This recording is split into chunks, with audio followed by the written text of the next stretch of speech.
Hello, listeners. My name is Anna Soper, and I'm a visual artist and librarian in Kingston, Ontario, Canada. Welcome to Teen People, the podcast where I track down real people who were in Teen People magazine as teens and young adults. When I came up with this idea, I originally thought of it as a documentary film or streaming series, but I'm not a filmmaker, and then the pandemic happened, so I pivoted and turned my idea into a podcast. 3 years later, I've spoken with about 30 people who are now in their 30s and 40s about being in Teen People magazine, coming of age in the 2000s, and how they're doing now. Teen People was a spin-off of People and was published between 1998 and 2006. They featured real teens in every issue and printed their full names, ages, and locations, which makes many of them really Googleable today. Where are these real teens now? If you're a fan of You're Wrong About or Storytime with Seth Rogen, you'll love this podcast. Let's get started.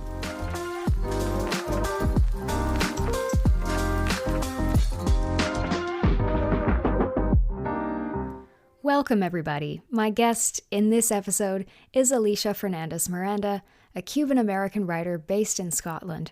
Her memoir, My What If Year, was published in February 2023, and the book describes her year-long experiment doing internships in the dream jobs of her childhood. She is also the host of the award-winning podcast Quit Your Day Job, which explores some of these dream careers with people who are actually doing those jobs.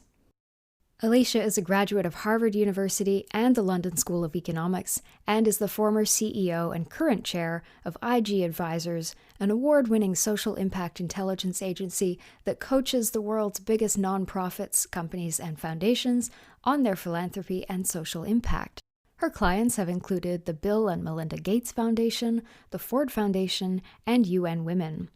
Alisha speaks and writes regularly on women's empowerment, social impact, and sustainability. She began her career in the pages of Teen People magazine and is good friends with my previous guest, Amar Shah, who is also from Florida and who was also on Teen People's news team.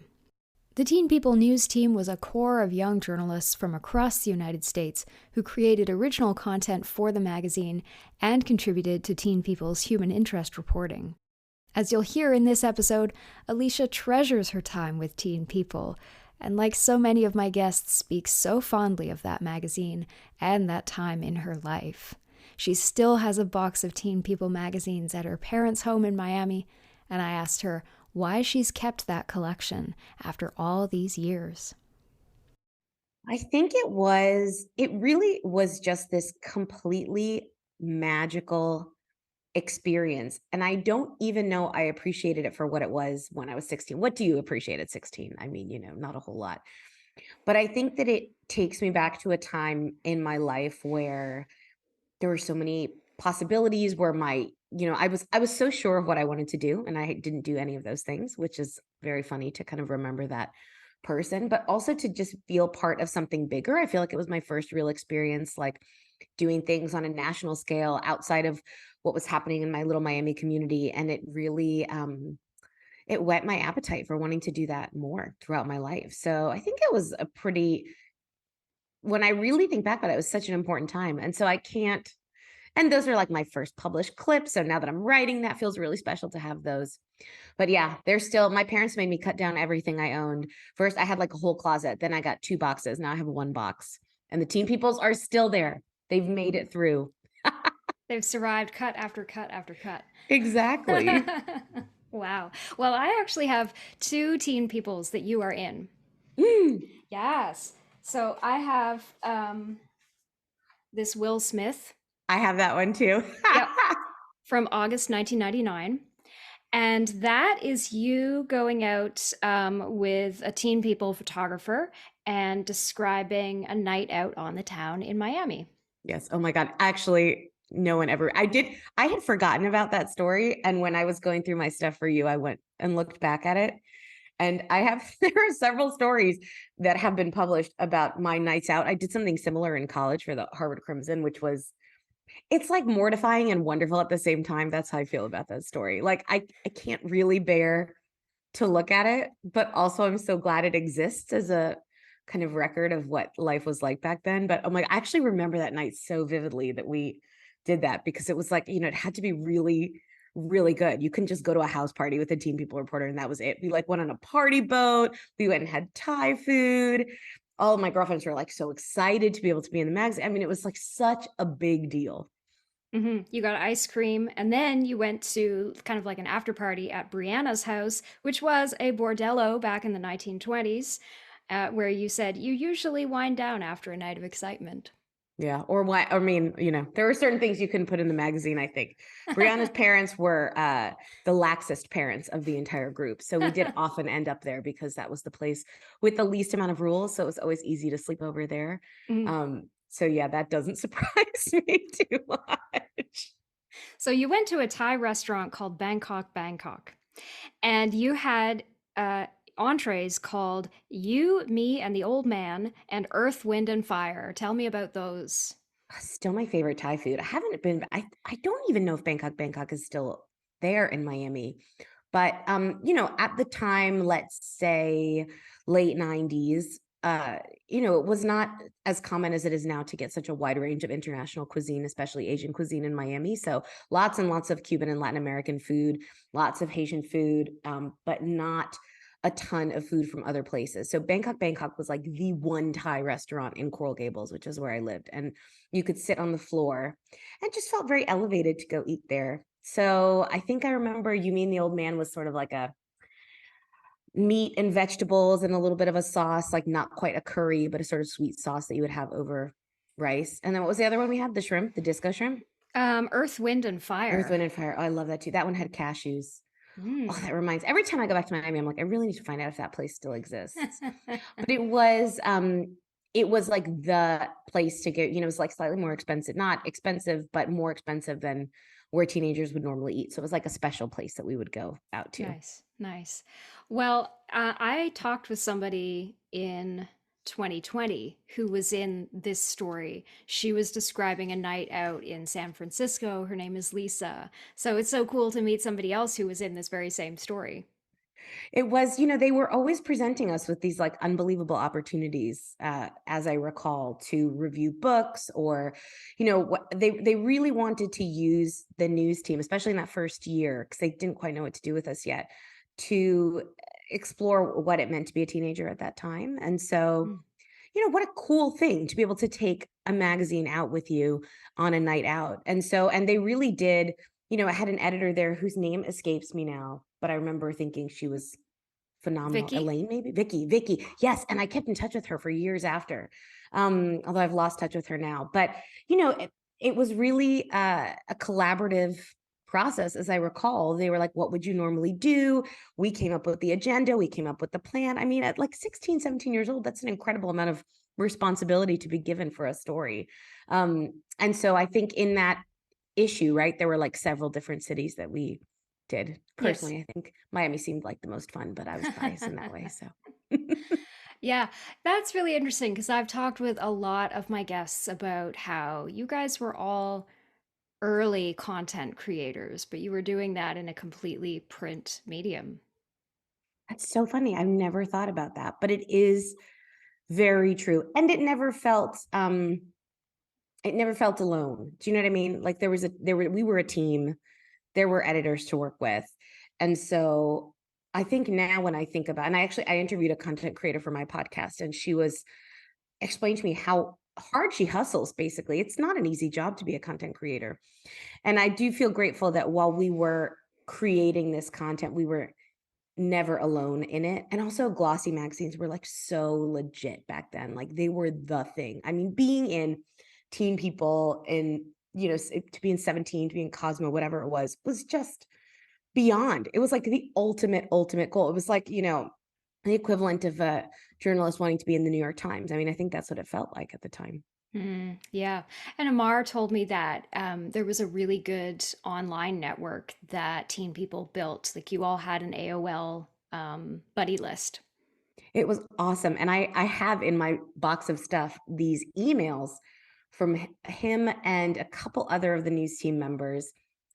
We would write each other these like super long emails. And I actually sent Mar the other day because we had lost touch for many years and then kind of found each other again on LinkedIn, which was super nice. And he's also writing, he has a book coming out this year. And I said, I was like, I have one of your early short stories, because he was writing and sending, who do these long, long emails to each other. And a lot of his were fiction, and he was already writing like incredible stories back then. And it was so cool to have that. They were all like my first pen pals. I mean, it's so hard to imagine now what it was like then, when this was the first of everything. This was the first time any of us were doing any of this. It was the first time I was really communicating with people that I didn't know in real life, because instant messenger was like a new thing. Email was a new thing. And so having these relationships with kids from around the country who were not like me, but also like me in the same ways that we were all attracted to teen people and to this role. It was so eye-opening. I'm so lucky to be a part of it, I think, and to still be able to be in contact with some of those people now. That's such fascinating insight. It was the first time you were doing this. Wow. It was so special. And so it was just didn't have any of the baggage that it all does now. Yeah, that's true. Amar told me about the experience he had of sharing some of his writing with the other teen people news team members, and in particular, a girl called Erin Layton. I don't know if you knew her. And it's not ringing a bell, but Okay. that doesn't mean I didn't. It just means that I'm 41 now. So I've forgotten some things. Well, it's so fascinating that you printed out emails from him and from the other news team folks, because Amar told me he printed out AOL conversations that he had with Erin. Wow. Yeah, That's amazing. it I do is. have I have a lot of good material on people in case anybody ever like hits it really big. I have a lot to sell to Actual People magazine for stories behind them. I look forward to Amar's books becoming a bestseller, so I can bring back his early Oh no. first short stories. Oh no. Just kidding, Amar. Just kidding. It's gonna be fine. The second thing that I have that you did for teen people is in this issue with Sarah Michelle Gellar. Yeah. And so this is October 1999. And this is Cool School of the Month. Classes at Miami's Maritime and Science Technology Academy are seaworthy. So this was reported by you and Grace Lim. Yeah. It was my high school. It sounds awesome. It was awesome. It Yeah. was such a great place to go to school. Can you hold that up for me? Can I see that? Oh my God, I remember that so vividly. So vividly. We were a very cool school. I mean, can you imagine the street cred that got me? Like, hello, that was just, if I needed any help with my popularity, that was going to get me there, because I think people were everybody wanted to get in the pictures. Everybody wanted to be featured. It was such a big deal. Yeah, that's what Lindsay Soul Kirkman told me, because she profiled Dr. Phillips High School in Orlando. Oh, And yeah. she said that the day the teen people came, everybody wanted to be in the pictures. Everybody was following them around. She was the Oh, most yeah. popular girl. The most popular girl. Yeah. So your school sounds really, really awesome. I love all these pictures. I love the things that the captions, the things that people had to say about the school. Mm. Um, yeah, so it says courses are offered in marine biology, oceanography, maritime literature, and underwater photography, to name a few. We do actual field work instead of sitting in a classroom, says Wen Yang, 18, who recently combed a mangrove forest for oil samples to test. It was such a cool place to go to school. In fact, I did think I wanted to be a marine biologist. I think everybody sort of did, although that's not why you went there. You went there because it was a great school. It was a public school, and it was a magnet school. So if you passed the assessment, there was also an interview. And then at the time I was going there, it was essentially an integration project. So they had different lists. I think it was 30% Hispanic, 30% Black, and 40% other, or something, maybe 40-40-30. I can't remember or 40-40-20. Math was not my specialty. And the magnet schools then were started as projects to integrate kids of different races all over the county. Then they changed it after, and now it's a completely different kind of beast. But in the 90s, that's what the school was. So it was this like beautifully, richly diverse experience to be able to go to school there. And it was a great school. You had tiny class sizes. My graduating class was 110 kids. And there were a couple other schools like that in Miami at the time. One was a performing arts school, and one was a kind of art and design school. And so if you were like an academic-y kid, this was your place to go. So all of our PE classes were marine themed. You could take a lot of AP science classes in marine biology and oceanography and marine geology and all sorts of things like that. But people came really just to kind of have, I guess, a private school experience in a public school. I mean, I think that's why a lot of people ended up going there. And it was such a fantastic place to go to school. I honestly cannot believe sometimes the stuff we got to do. For PE, we got to go kayaking, we got to go sailing, we played water polo. It was such a great place. It was so nice to be able to feature. And I do think that those pictures and that story really do it justice, actually, because it was, nowhere is perfect, but it was a great place to go to school. And I think so fondly about those days. One of the students in the article says that the only drawback of going to the school is having wet hair all the time. That was true. Although it was so warm in Miami. Now I live in Scotland and it's like, Yeah, oh, you don't I want wet never let hair in my kids go out Scotland. with wet hair. I know. But in Miami, it didn't matter. It didn't matter. Oh, yeah. Well, tell me about the move to Scotland. I know you were in London for a while. So maybe let's do this chronologically. You went to Harvard, then you went to the London School of Economics, and now you're in Correct. Scotland. Correct. With a little bit in between. So I left Miami for college, did my undergrad at Harvard, traveled outside of the US for the first time my freshman year, and just really got the travel bug. And then anytime I could scrape together enough money for like a student ticket, I would fly overseas somewhere to go do something.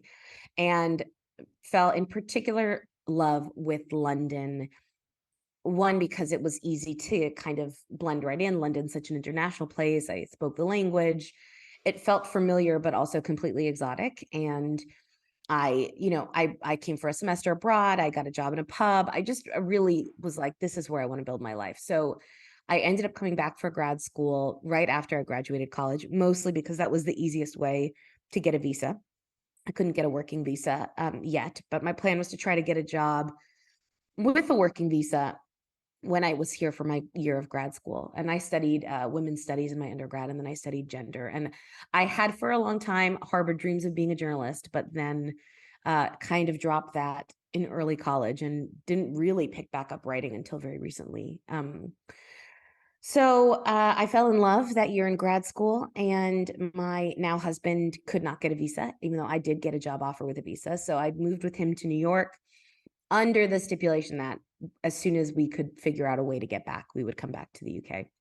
And so a few years later, we got engaged. And then I was like, great, if we're married, we only need one visa and the other person can come as a dependent. And so that's what we did. I got a visa on a program that was called the Highly Skilled Migrant Program, which does not exist anymore, but it was a way to come over to the UK without a job if you were sort of willing to work and met a set number of criteria. And so moved back over to the UK in 2008, February 2008. Thought we would be here. Well, I knew we would be here for a while. I don't think I realized I would really be here for this long. I had my twins in 2011. They have only ever lived in the UK. They are dual citizens, and but they really consider themselves British, which is like very funny to me.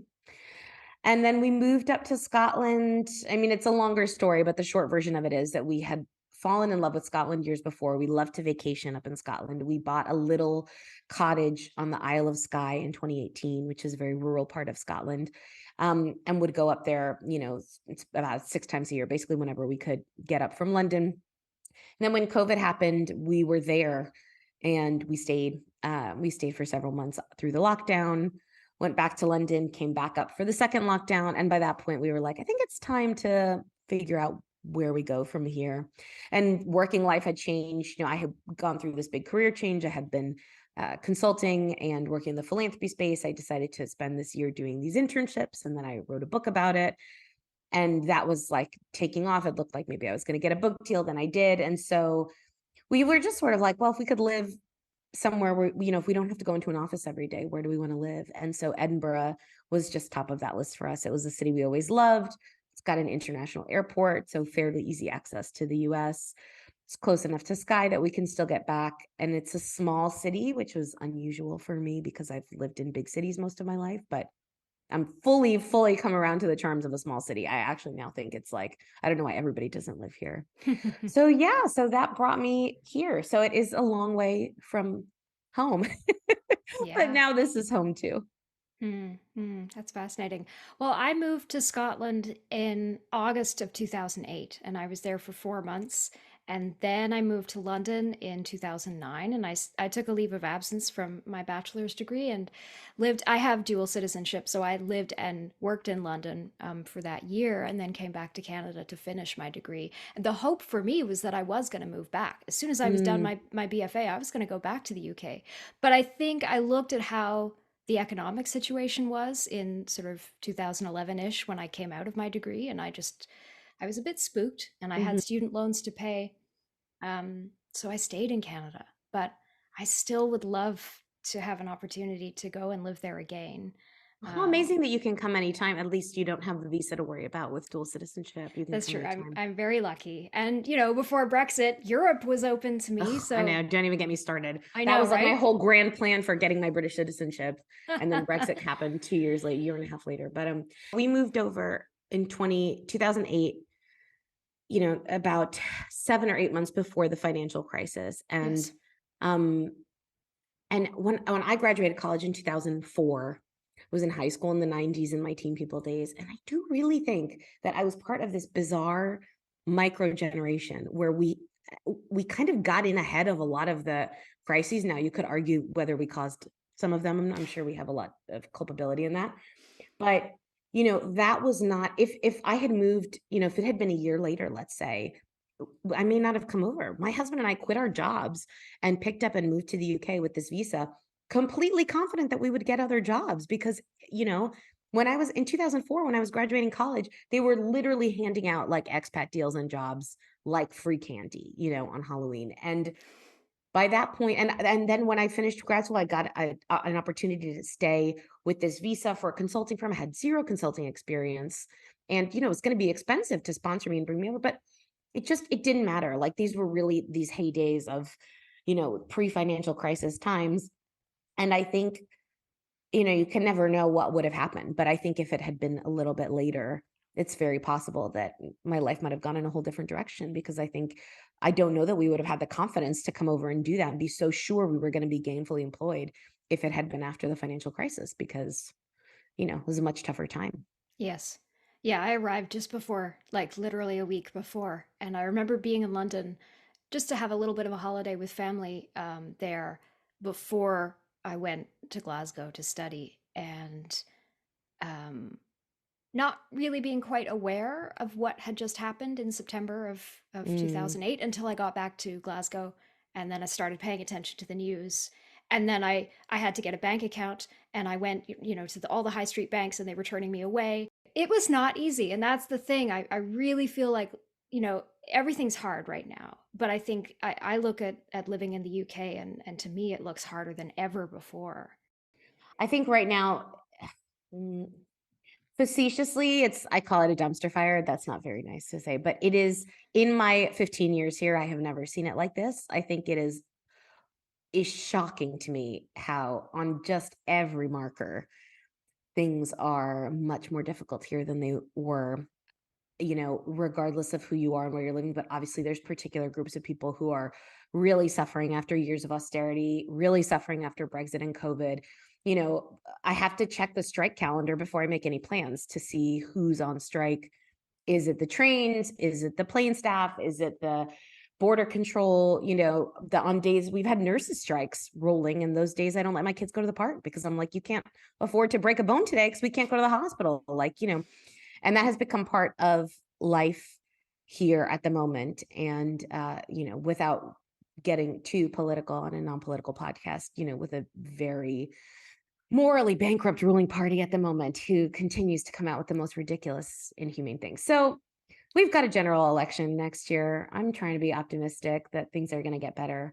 But it's very weird, and it makes me look back even more fondly on the times that we had where, when I first came over, it could not have been more, everything was exciting. London was booming. It was such an exciting place to be. I think really since Brexit, the country has changed pretty dramatically, and it was changing before that as well. But yeah, I mean, I'm not saying don't come. I'm just saying think about it, make a backup plan, or come to Scotland, come back to Yes. Glasgow. Yeah, still great up here.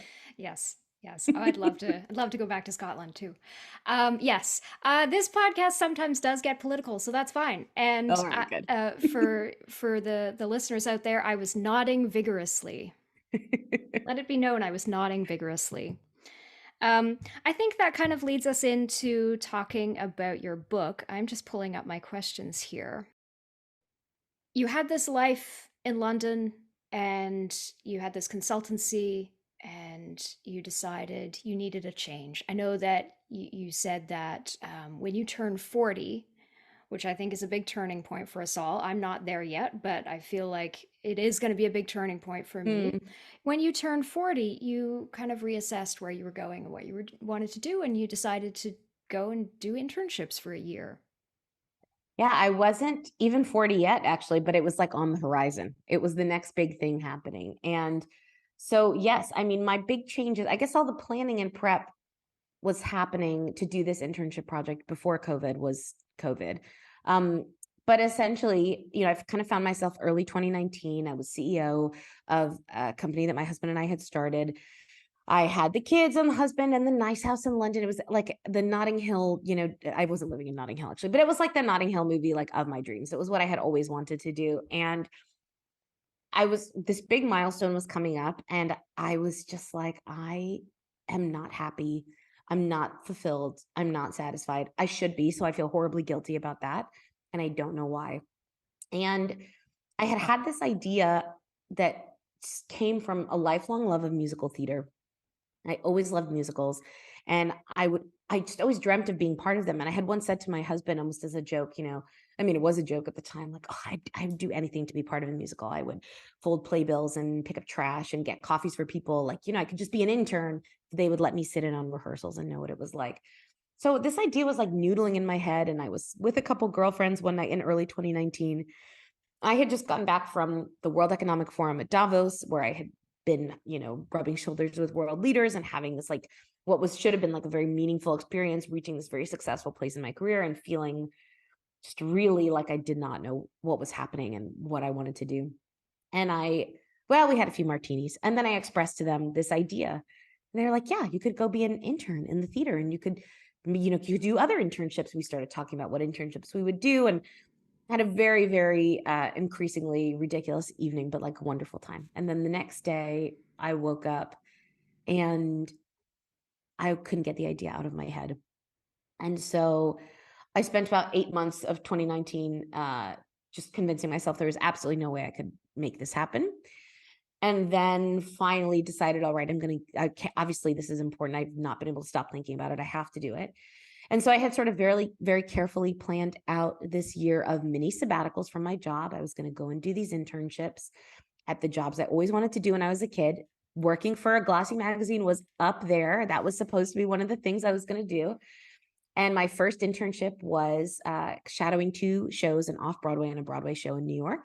So I picked up February 29th, 2020, left London, went to New York, and had this extremely magical 2.5 weeks before the entire world shut down for a while. And then I did continue. I did 3 other internships.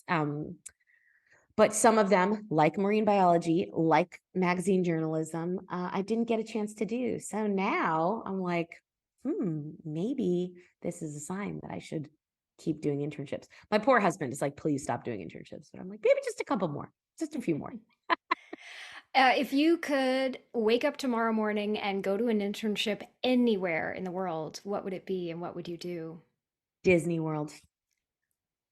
Fascinated by every element of it. I'm fascinated by the logistics of how you control the crowds. I'm fascinated by how people are trained to be like so freaking cheery all the time. I was actually at Disney for my 40th birthday I had gone to Miami, I had gone home, I had a party with a bunch of friends. Everybody who didn't have COVID came to the party. And then we went to Disney. And when you go on your birthday, you can get a pin and it says it's my birthday. And every single person that worked in that park was wishing me a happy birthday, taking pictures of me. I was like, I can't believe I haven't spent every birthday here.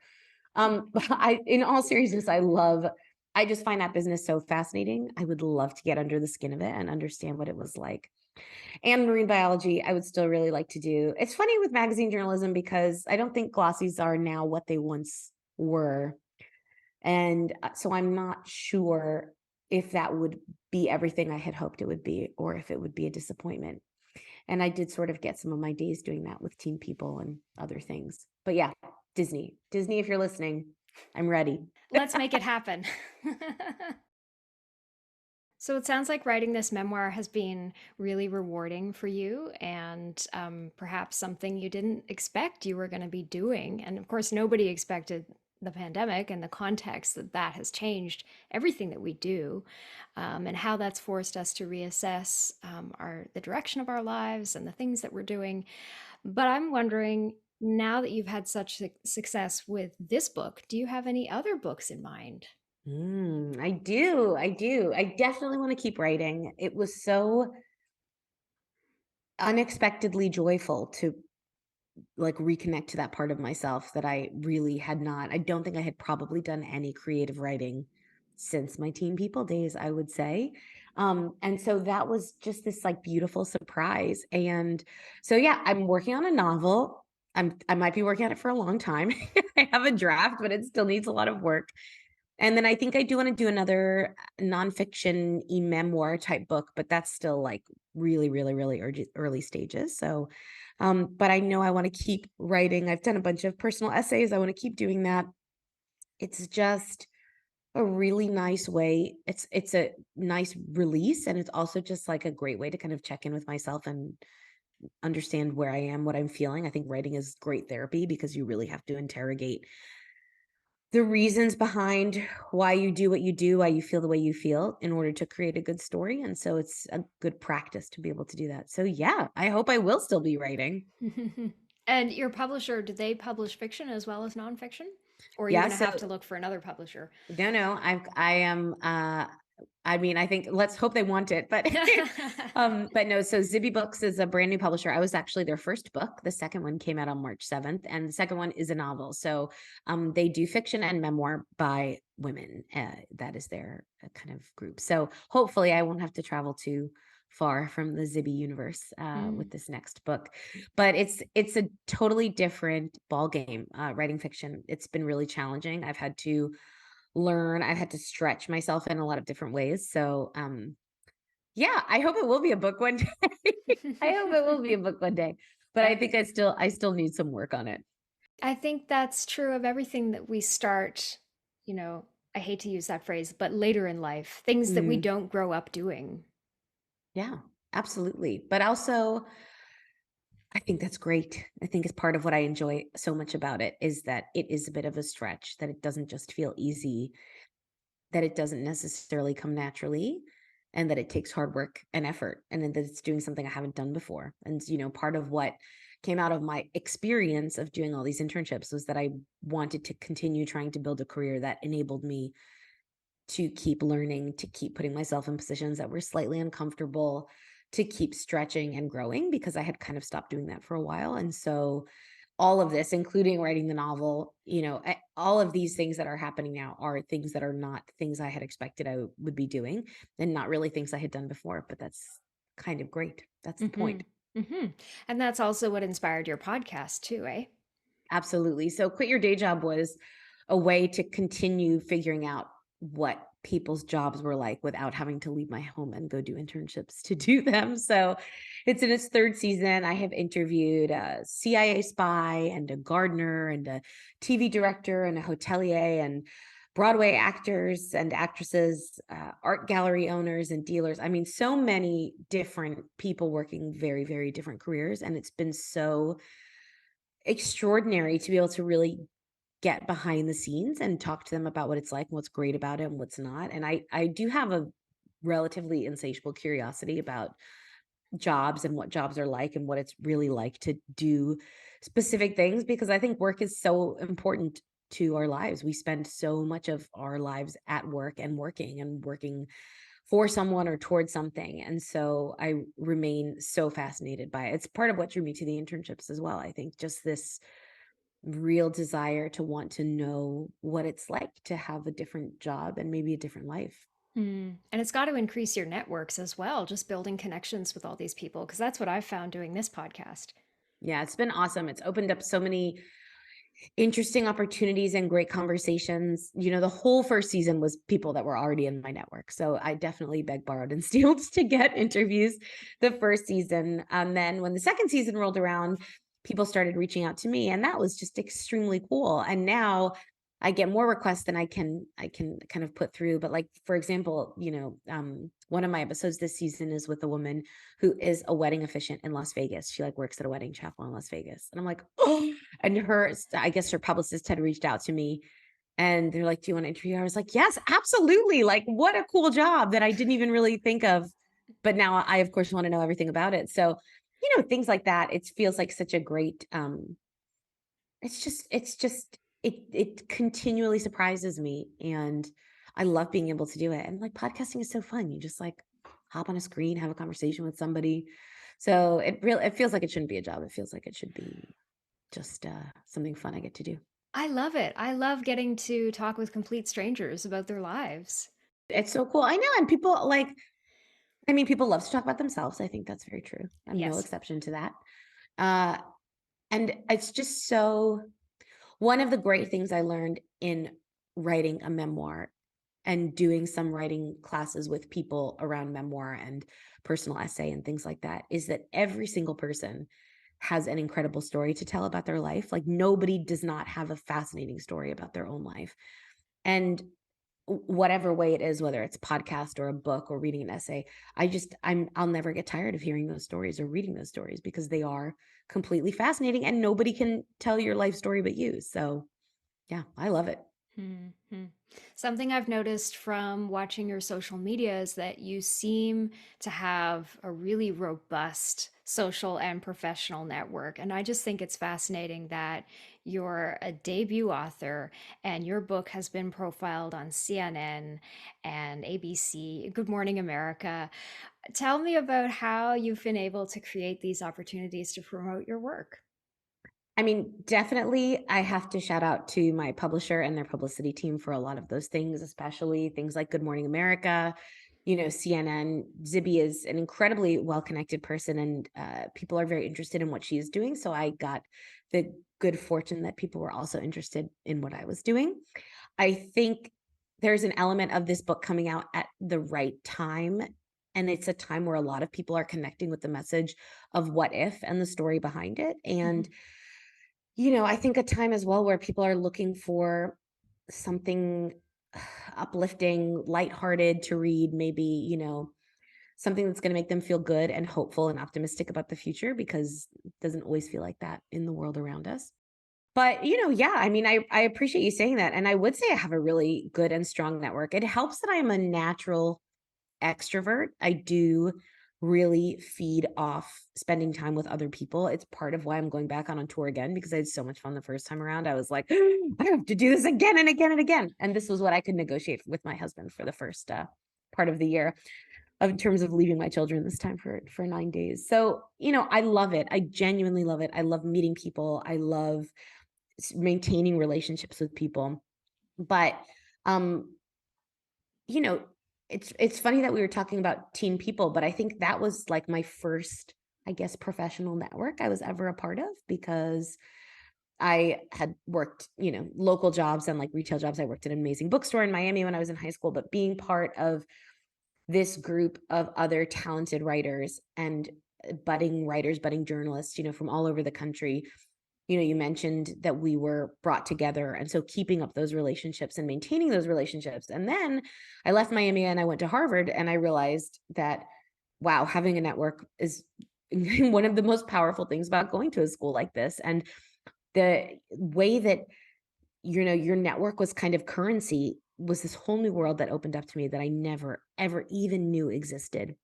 And then when I went to Harvard, I got to be a part of it. And so I don't take that for granted. And it's still very important to me. But I have um, one of the things I've been most excited about during the release of the book and the book tour is that I've been partnering with the Posse Foundation, who are this phenomenal nonprofit that work around the country, bringing together really talented students. They give scholarships and they offer work opportunities, but part of the ethos behind them is that they bring these students and they put them together. So when they all start at the same college, they have a posse. And so they're not going alone and they are going with a built-in network already. And when I first heard about the work that Posse was doing, I was completely blown away, but also like, yes, 100%. I wouldn't have gotten a single internship if I hadn't reached out to my network. I would not, even meeting Zibby and getting my book published was in part, knowing that it was important to find other people and make connections with them and keep them. And it helps that I really like her a lot as well. But all of those things are so, so vital, and they are not, they don't come naturally, or they're not obvious if you don't grow up in a family or a household where that has been an important thing, or that's something that has been modeled for you. So I am a very big fan of networks. I am happy to use mine to support my friends and others. I've asked my network for a lot over this book publication process, and they have so delivered for me, like a million more times than I possibly could have dreamed. Hosting events. My friend Alisha Fernandez, who's a reporter on MSNBC, had me on her show. People have just been incredible, and I love that. It feels like I have put out a lot of love and gratitude into the world, and I have gotten some of that back, and that is like such a nice feeling. And I think that that's true. I think that you kind of get back what you put out there. And so if that's the case, I feel like I've done all right, because I'm getting just so much love from so many people from different parts of my life throughout this book process. That's really powerful. Yeah. I know this has come up on other podcasts you've been on. You are not related to Lin-Manuel Miranda, but I know No you know relation. him. Yes. Yes. I know you know him. So how do you know him? I am very good friends with his wife, who you might have heard interviewed on my podcast. Vanessa is a chemist and a lawyer by training. And then she was a professor, and now she's still teaching law, but she's also gone back to work as legal counsel for a cosmetics brand. She is one of the smartest, just most wonderful women I know. And so I have known her for a long time. She was best friends from high school with my best friend from college. And so we have stayed in touch, and she is married to Lynn. So that is how I know him. Wow. And they are both as wonderful people as you could imagine, but no relation, only a coincidence that we have the same last name. So did she go to the cool school too? She went to MIT. Oh, okay. She and Laura went to Hunter College High School, as did Lynn, which must have been in there somewhere, because that is a very cool school. Hunter is Yeah. like the coolest of cool schools, and they've produced all kinds of brilliant alumni, including those three people. So, Huh. It's fascinating to me that I have talked with several Teen People News team members who come from Florida. And so I've talked with Amar and Lindsay Soul Kirkman and Carisha Harris, and now you, and you all come from Florida. So I'm curious, what is it about youth journalism in Florida? God, I don't know. Florida's always getting a bad rap these days. I think that it's hard to remember that it wasn't always like a in the news for horrible things. I don't know if this is like in any way accurate, but the Knight Foundation is a big Miami-based foundation, and one of the things that I think they still do, they certainly did in my time every year, was they hosted this thing called the Silver Knight Awards, which were um, awards for students in different categories, and journalism was one of those categories. They have a connection to the Miami Herald, I believe. There's certainly a journalistic element to that foundation. So maybe there's something to do with the fact that there was like a role model in that organization. But honestly, I'm just grasping at straws here. I mean, maybe it's because it's such a beautiful, warm place to live. We have plenty to write about. I don't know why there ended up being so many of us from Florida. I never really thought about that, but you're right. We were not representative of all 50 states, I don't think so. That's so funny.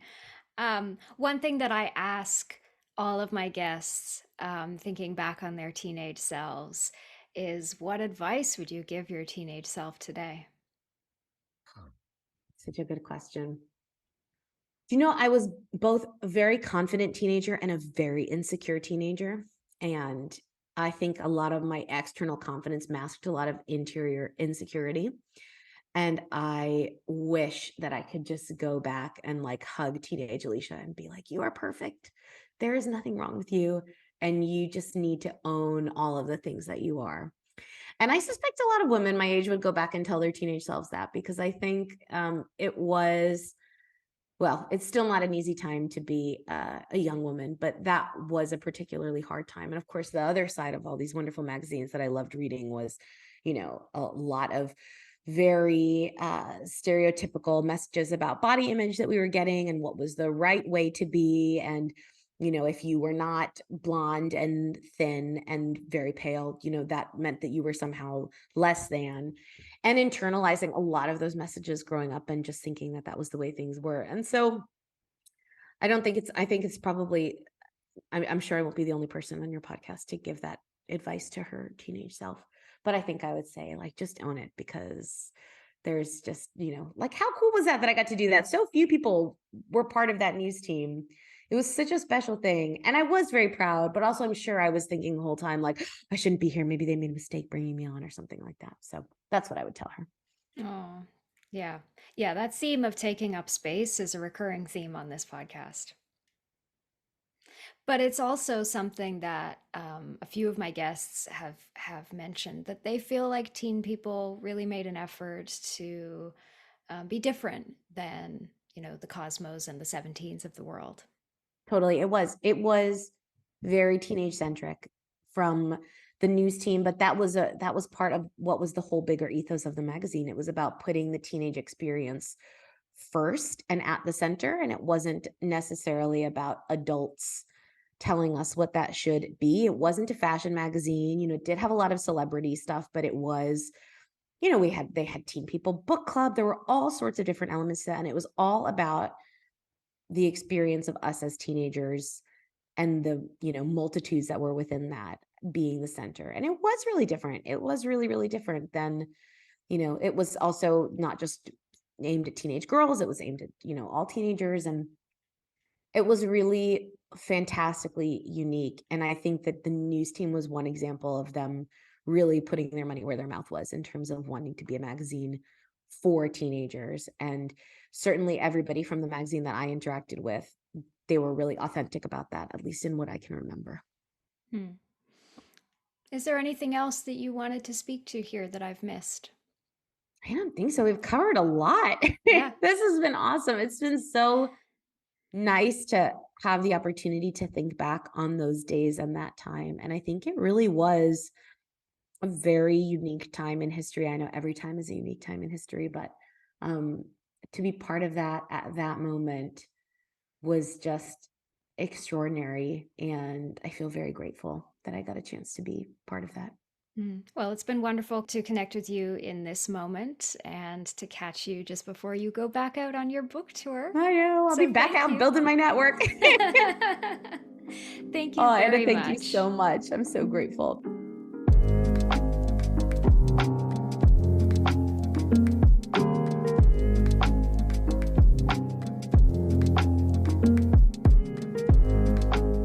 Alisha sent me some pictures from Teen People magazine's glitzy first anniversary party in New York in 1999, and you can find those pictures on my Twitter and Instagram at Teen People Pod. Please go to her website and buy her book, My What If Year. You can find those links in the notes for this episode. Amar Shah's episode is the gift that keeps on giving, because he not only connected me with Alisha, but with my next guest, Nadia Ahmed. Nadia is an associate professor of law at Barry University in Miami and was on Teen People's news team in 1998 and 99. She spoke with me about that experience and how she's working to future-proof vulnerable communities from the effects of climate change. I mentioned a few other guests in this episode: Lisa, Lindsay, Carisha, and of course Amar, and you can find their episodes by scrolling back through my archives. Before you go, I've got a favor to ask. Please leave a rating or review. Doing a podcast as an indie creator can sometimes feel like working in an echo chamber, so your feedback helps me figure out how I'm doing. I'm Anna Soper. Thanks so much for listening. Until next time.